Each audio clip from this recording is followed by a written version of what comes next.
This is such a hot topic. This is Gwen's fault. She asked me to do this, and I have done so many videos on vaccines over the years, so many blogs, and the most thorough explanation of all the vaccines, if you haven't read it, is in my book, From Needles to Natural. It is the longest chapter in the book, and it goes through all the vaccines for dogs and cats one by one. And interesting that Gwen should ask for this because I just spent over an hour watching a presentation on a newer Lyme vaccine that has come out, which looks like it is probably more effective and less dangerous than the older ones that we've had. I'm a little ticked off because I spent over an hour watching it and it won't give me my CE credits because there's a glitch with their website. So yay, but still good to get new information. I have not been a fan of Lyme vaccines at all in the past. And I understand those of you who are living in Tick Central, which my sister is in Massachusetts. She's been suffering greatly with ticks recently. She had everything around her mowed down short. She had her yard treated professionally with cedar oil. She puts sprays on her dogs. I just sent her 2 of the tickless tags that we have, the ultrasonic tags. I don't think she's gotten those to put those on yet to see if that helps her problem.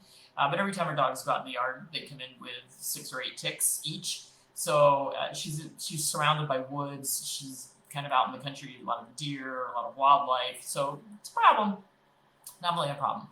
But I'm not here to talk about Lyme disease, and I'm not here to talk about the Lyme vaccine. I'm here to talk about vaccines in general. And interestingly, I spent a good portion of today working on the liver module for the hospice course and talking about all the different things that cause damage to the liver, which is most of the drugs that we give to our dogs for all kinds of different things. Drugs that we would think are maybe good, but they do have to be detoxified somewhere, and the liver is the guy who gets to do it. Luckily, it regenerates pretty well. All of this kind of is at the forefront of my mind because I'm looking at, people say that, or most traditional veterinarians will tell you that vaccines are innocuous. They don't cause any damage. No problem. Go ahead and give them. As a matter of fact, this thing I just watched on Lyme vaccine, the new vaccine is licensed for every 15 months. Well, a lot of the veterinarians that were asking questions and were on the webinar were complaining and saying, well, every 15 months, we don't have people come in every 15 months. We have people come in every 12 months. So can we just go ahead and give this vaccine every 12 months, even though it's labeled for 15? Did you pick up my stuff? Thank you. And the answer was, oh, sure, it's safe. Just go ahead and give it every 12. Oh, okay, because everybody has to come in with their animals once a year and get 15 vaccines all at once. God forbid we would say to them, hey, okay, you came in for your annual visit. Now you need to come back in 3 months to get this other vaccine because it's going to be in a different schedule. Well, you should be doing that anyway. So here's the bullet points. Don't give, if you're going to vaccinate, do not give multiple vaccines in one visit. One at a time, folks, and that is really difficult because most veterinarians have these great combo wombo vaccines, a 5-in-1, an 8-in-1, a 10-in-1. I mean, you can get your cat's FVRCP, leukemia, and rabies vaccine all in one. You don't even have to split it up into 3. Well, yeah, you do. If you're going to give multiple vaccines, which I don't recommend doing anyway, but if you're going to give multiple vaccines, split them up.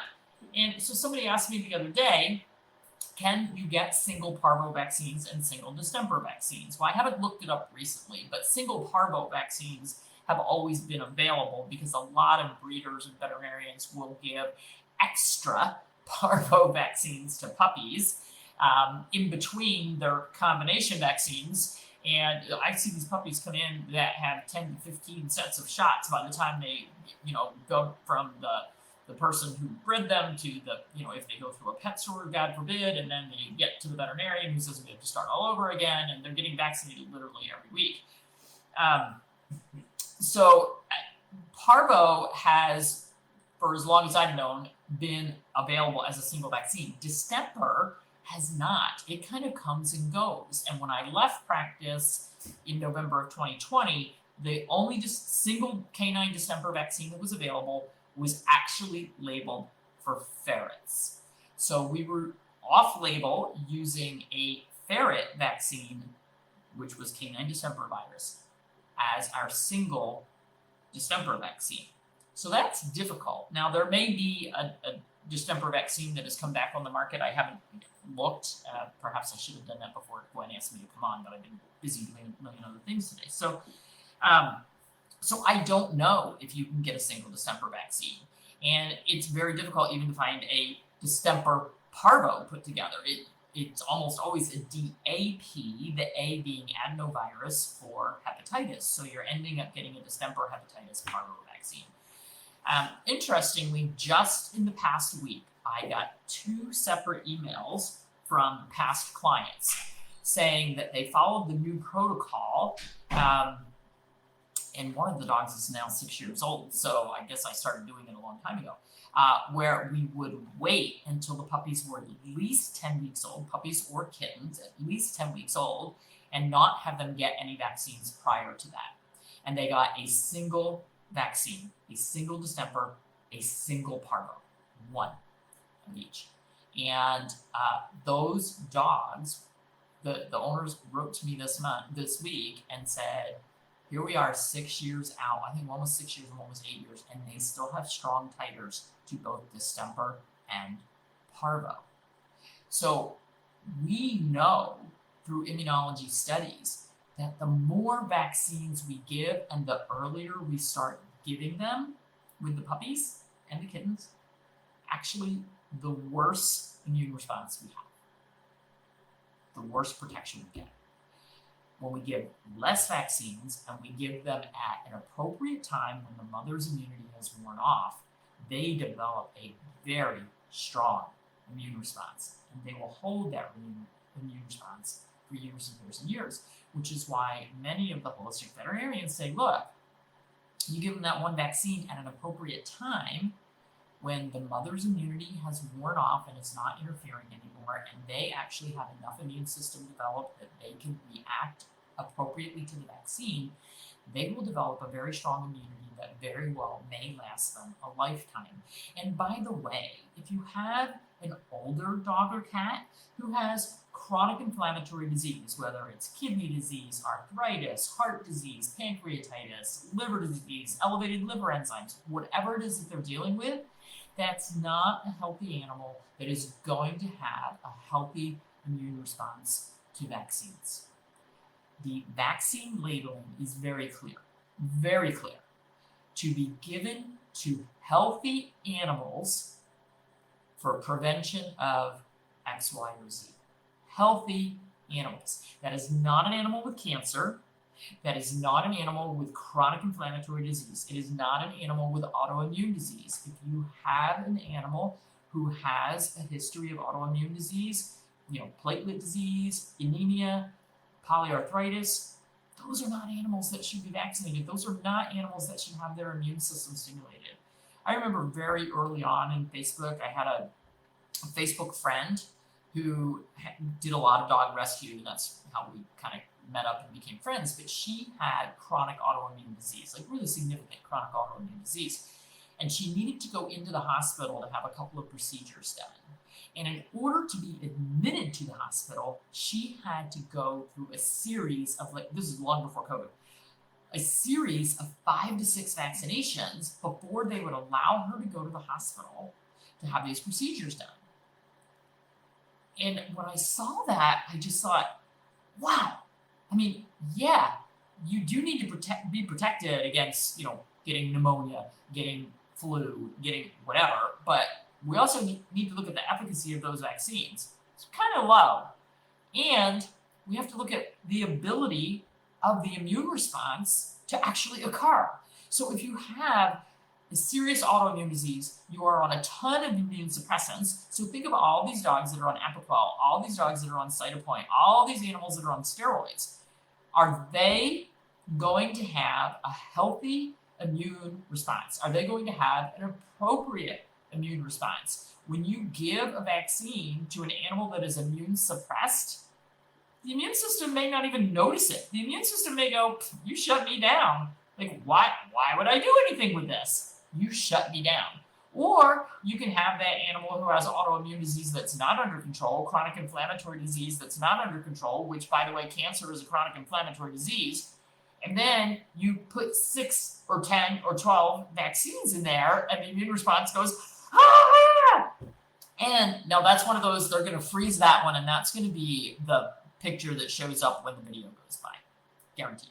Always happens. Anyway, so you take that immune system that is already in hyperdrive and you poke it with 10 more things, it doesn't know where to turn first, so it just starts attacking everything.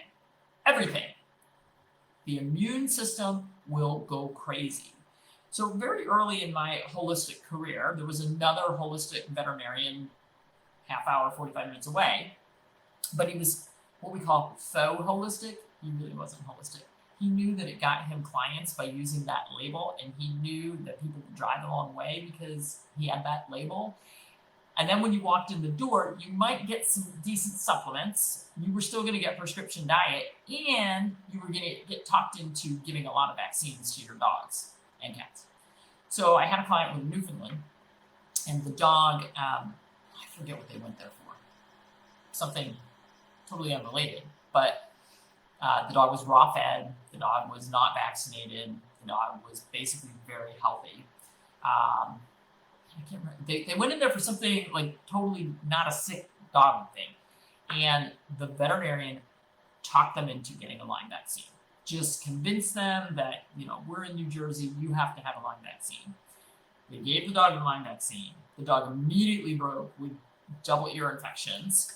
And it took them 2 years to get those ear infections to clear up. Even though the diet hadn't changed, the dog's existence, like nothing had changed. And the immune system said, oh my gosh, we got to get this out of the system. And so it's got to spit it out somewhere. So we spit out all these toxins through skin infections, through, liver elevated enzymes, through increased drinking and urination. It's just the body saying, I'm going to spit stuff out of here. So I'm going to spit it out through the ears, through the interdigital cysts, through the skin. So we don't want to overstimulate an immune system that is already in overdrive. We don't want to use vaccines I know you all signed on because you're like, she's going to give me the exact, this is what I got to do for my animal. No, I'm not. I'm going to tell you all the reasons why you shouldn't give them when you shouldn't give them. My thinking for puppies and kittens, these kittens right here, all 8 of them, at least the ones that stay in our household, they're going to get one upper respiratory distemper vaccine, probably in about 10 to 12 weeks, which means they got to stay in my studio that long, which is going to make me crazy. But they got to stay in the studio. They can't go see stray cats outside until I at least get one thing into them, because right now they've had a pretty protected immune system. But we're going to wait for mama's immune system to stop interfering with theirs. They're going to have, and believe me, these are strong, healthy kittens. Both moms are leukemia and FIV negative. Both moms had negative fecal samples. So we started out great with these guys. And they're all raw fed, and that's what they're being weaned onto. So we're going to start out with great immune systems. I am going to give them one vaccine. I've seen litters of kittens with distemper in my career. It is ugly. It is really ugly. But that's what they're going to get, and they will get one rabies vaccine. I'd like to hold off to 6 to 12 months, but for the ones who are going to end up being barn kitties, they may have to get it a little bit earlier just because they're going to be out in a barn where they might be exposed to pollen. So, but for those in my practice, for instance, with puppies, Forrest will be a year old in a couple of weeks. He hasn't had his rabies vaccine yet. I'm very hesitant to give him a rabies vaccine with his hydrocephalus and all of his neurologic problems. So we'll have to see what we decide to do with that. He also lives a very protective lifestyle. Do I give my dogs Lyme vaccine? No. Have I ever? I don't think so. I might have thought about it very early on, back in the 90s, but I was already holistic by then, so I don't think so. I don't think I've ever given my dog a Lyme vaccine. Is Lyme disease a problem? Yeah. So is Rocky Mountain spotted fever, anaplasmosis, ehrlichiosis, babesiosis. There's so many other things that ticks can carry. We got to be worried about the ticks, and that does not mean go give a bunch of chemicals, guys. That means keep them off using natural methods. So I'm not interested in giving one vaccine for a tick-borne disease and thinking my animal is protected. And by the way, Lyme disease is treatable, and I know there's going to be 20 people going, my dog died of Lyme disease. That's because you didn't catch it early enough and treat it early enough. And yeah, they can have it and you don't know it. And yes, it stinks. I'm not belittling that animals die of diseases that we're talking about. Leptospirosis, hate the vaccine. Hate it, hate it, hate it. Never given it to my dogs. I have small breed dogs. They're more likely to react to the vaccine. I've had some clients who live in New York City, and the rat population right now is really out of control. I was just reading a study about it the other day. If my dog was walking barefoot on the New York City streets or licking things on the New York City streets, I might be worried about lepto. My dog's out here. I'm not worried about lepto. Don't have to worry about it. They're in a dry yard. There's no standing water. There's no wildlife coming up and washing their food in my yard. There's no wildlife peeing in my yard. The fox runs through the horse field once in a while. Foxes, we have 4 kits in a month. My dogs aren't out there. So you have to look at the lifestyle of your animal. Our dogs haven't had vaccines in many years. They were all rescues, so they had vaccines way back when I got them. And if you are rescuing animals, they're going to come with vaccines. Poor Marlowe ended up at the pound twice, and that's Gwen's dog. And he got vaccinated by Wake County, and then he got vaccinated by Franklin County, about 2 months apart, and he got everything. And he was given flea and tick treatments and heartworm tests, and got everything twice, not by any choice of ours. He survived it. So if you have young animals, and by the way, if you adopt an adult animal and you don't know their vaccine history, get a titer. And if you give them a vaccine, like let's say you get a titer and their distemper's low or their parvo's low, and you need to get a booster. They only need 1. Anytime after 6 months, 1 is plenty. You don't have to go through a whole series. You don't have to double vaccinate. Just 1. And if you're really concerned that 1's not enough, give the 1. 4 weeks later, go get a titer. Now, there's going to be a tiny, tiny, tiny percentage of animals who are never going to mount a titer. It's kind of like my veterinary technician that worked with me who got bitten by the rabid kitten, got a series of 7 rabies vaccines to which she had an anaphylactic reaction every single time. She had to be hospitalized every time she had to get one of those injections. And when they were all done, at the end of her series of 7, her rabies titer was still 0. Now, something had to have worked because she didn't get rabies and she was bitten by a tested positive rabid cat like 8 times. She didn't get rabies, so something worked, but her titer remained at 0. So the titer's not 100%. It's pretty good, but we are going to get some that they're just not going to show up. But like the story of my technician, what it tells you is something is working in the body. Maybe it's the memory cells, maybe it's the humoral immunity, which is a different part of the immune system that we can't measure. So you have to look at every one of your animals as an individual. I would not vaccinate Forrest the same way I might have vaccinated George, who went to every expo, every camping trip, although I really didn't vaccinate him either once we got positive titers on everything. But if I had a hunting dog that I was taking out in the fields, I would look at that a little differently than my couch potatoes who don't go further than my back patio. So it's different for every animal. And that's why I say, if you haven't read From Needles to Natural, get that book. I put a link in the description. It's on our website. It's on Amazon. It's $20 or less. But that vaccine chapter goes very in depth, and it talks about titers, and it talks about, I wrote that in 2013, it came out 2014.